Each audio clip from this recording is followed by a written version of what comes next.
Hello good morning र आजको lesson consider the given figure and answer the question.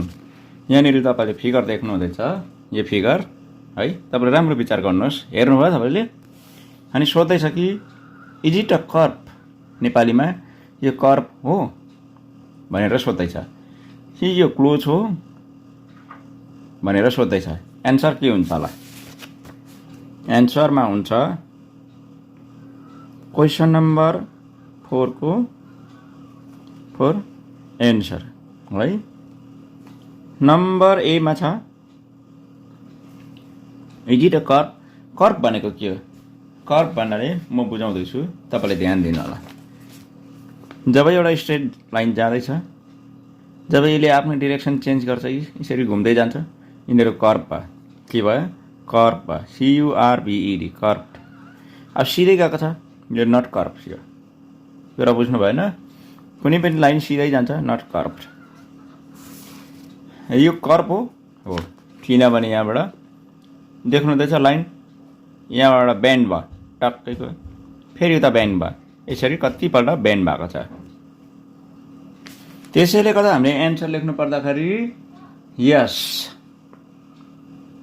Yes it is a curve. बुझ्नुभयो मेरो कुरा? CURVED, curve.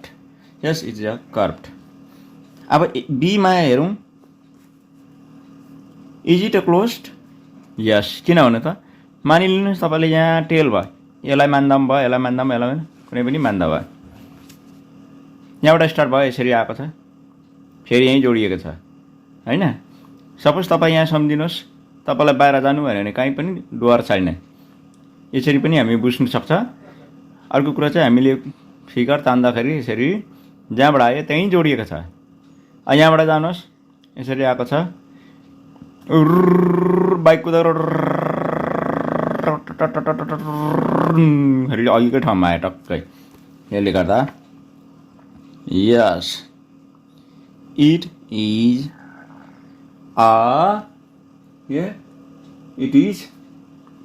यस। यहाँनिर म यहाँबाट नम्बर ए को ल, यस इट इज कर्भ। नम्बर ए को, नम्बर बी को यस इट इज क्लोज्ड। बुझ्नुभयो मेरो कुरा? र म होमवर्क जस्तो तपाईँलाई ट्राई गर्ने, तपाईँलाई पनि क्वेसन दिँदैछु यस्तै खालको। हवस् त, यहाँ तपाईँले देख्नुभयो, try yourself. Is it a curve, तपाईँले यसलाई राम्रो याद गर्नुहोस्। इज इट अ क्लोज्ड होइन, यो हेरेर तपाईँले एन्सर दिन सक्नुहुन्छ। फेरि अर्को छ, यो तपाईँले हेर्नुहोस् यसलाई राम्रोसँग। Is it a curve, number बीमा छ इज इट अ क्लोज्ड। ल सके है। अब हामी अर्को नम्बरमा जानेछौँ, नम्बर 5 ल। Illustrate if possible each one of the following with rough diagram. Number एमा भन्दैछ a close curve that is not a polygon. भनेको चाहिँ फिगर हुन्छ, त्यो चाहिँ क्लोज हो तर पोलिगन होइन। पोलिगन भन्नाले, पोलिगन केले बनिन्छ भन्दाखेरि चाहिँ लाइन सेगमेन्टले बनिन्छ। केले बनिन्छ? लाइन सेगमेन्टले। लाइन सेगमेन्ट भनेको स्ट्रेट लाइन, एउटा लाइन सेगमेन्ट भयो, फेरि अर्को लाइन सेगमेन्ट, अर्को लाइन सेगमेन्ट, अर्को लाइन सेगमेन्ट, टक्कै कहिले यस्तो होला चाहिँ पोलिगन भन्छ, जसमा चाहिँ सबै लाइन स्ट्रेट हुन्छ। जस्तै म यहाँ स्केल लगाएर देखाइदिँदैछु ल, हेर्नुहोस् है त। यी line segment, line segment, line segment, line segment, line segment, यस्तोलाई चाहिँ पोलिगन भन्छ हो। अब यहाँनिर भन्दैछ close curve that is not polygon. Polygon चाहिँ होइन तर क्लोज चाहिँ हुनु पर्यो भन्दैछ। नम्बर ए को सजिलो ल, ए जस्तो तान्दा पनि भयो नि त, लाइन सेगमेन्ट परेन, तर क्लोज चाहिँ क्लोज भयो। जहाँबाट स्टार्ट गरेको त्यहीँ आइपुग्यो, क्लोज भएन। नम्बर ए को सक्यो। अब नम्बर बी को कुरा गरौँ। An open curve made up entirely of line segment. Open अरे तर लाइन सेगमेन्टले बनिएको। ल एउटामा लाइन, यो स्टार्टिङ पोइन्ट है, यो ओपन कर्भ भन्दैछ। एउटा लाइन सेगमेन्ट भइगयो। जति मन पर्यो त्यति तान्नुहोस्। यी दुईटा भइगयो, मलाई यति मन पर्यो त्यति नै तान्दैछु। तीनटा भइहाल्यो। इन्टायरली भनेपछि सबै एउटै पनि यस्तो घुमेको हुनु भएन, तर स्ट्रेट लाइनको हुनु पर्छ। यहाँ आएर एन्डिङ भयो। नाम राख्दा पनि भयो नि त, A B C D E. तर यसलाई चाहिँ नाम राख्नु मिलेन नि त, होइन? भयो नम्बर बी को मैले सकिदिएँ हो।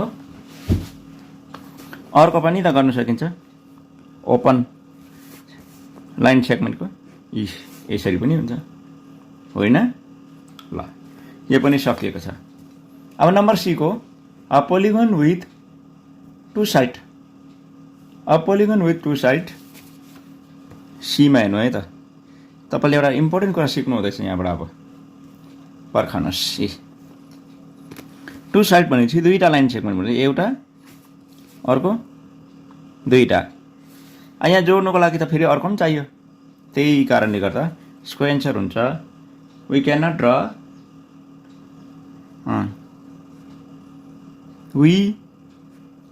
ड्र